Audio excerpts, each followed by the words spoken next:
تەمەنی 33 ساڵە بەهۆی ئەنجام نەدانی هەڵبژاردننی ئەنجومەنی پارێزگای کەرکووک بەم تەمەنەوە بەشداری دەنگدانی نەکردووە و لە ماوەی ڕابردوودا هیچ کات نوێنەری لە ئەنجومەنی پارێزگای کەرکووک نەبووە. من تەمەنمی ئێستا 33 ساڵە هەڵبژاردننی ئەنجومەنی پارێزگاکان لە شارەکان ترا کراوە، بەڵام من هەتاوەکو ئێستا لە پارێزگای کەرکووکە من بەشداری بنەکردووە، بۆی بە دڵنیاییەوە ینی لە هەڵبژاردننی ئەم جارەکە بڕیار وایە ئەم ساڵ بکرێت، یەکێ لە ئەگەرەکانەوەی ئەم ساڵ بکرێت، بە دڵنیایی و من پێم خۆشە بەشداری بکەم، چکە هەمووی ئینسانی مافی خۆیەتی بەشداری بکات لە حکومەتە خۆجیەکانی خۆیدا. کەرکووک ساڵانێکە باجی ئەنجام نەدانی هەڵبژاردننی ئەنجومەنی پارێزگا دەدات. ئەو دۆخە ئیداریە ئێستا لە کەرکووک هەیە بەشێک لە هۆکارەکەی بۆ نەبوونی ئەنجومەنی پارێزگای کەرکووک دەگەڕێتەوە.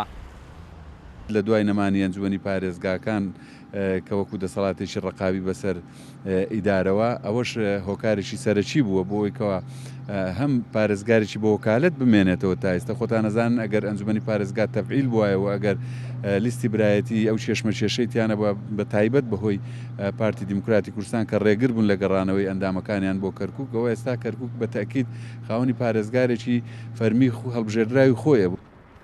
یەکێتی نیشتیمانی کوردستان کە لە ڕابردوودا زۆرترین ئەندامی ئەنجومەنی پارێزگای پێک دەهێنا ئێستا بە گرنگی دەزانن هەڵبژاردننی ئەنجومەنی پارێزگا لە کەرکووک بکرێت و هیچ بەهانەیەک بۆ پەکخستنی نەدۆزرێتەوە.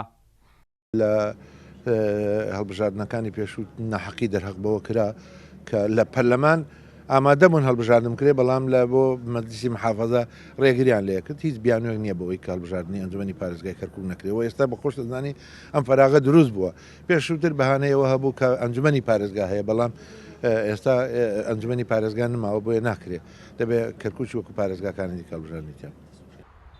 سەرباری گرفتە ئیداری و خزمەتگوزاریەکان و بوونی پێکهاتی جیاواز لە شارەکەدا تەنها یەک هەڵبژاردن بۆ ئەنجومەنی پارێزگای کەرکووک کراوە، ئەویش ساڵی 2005 بوو کە کورد زۆرترین ڕێژەی لە ئەنجومەنەکەی پێک دەهێنا.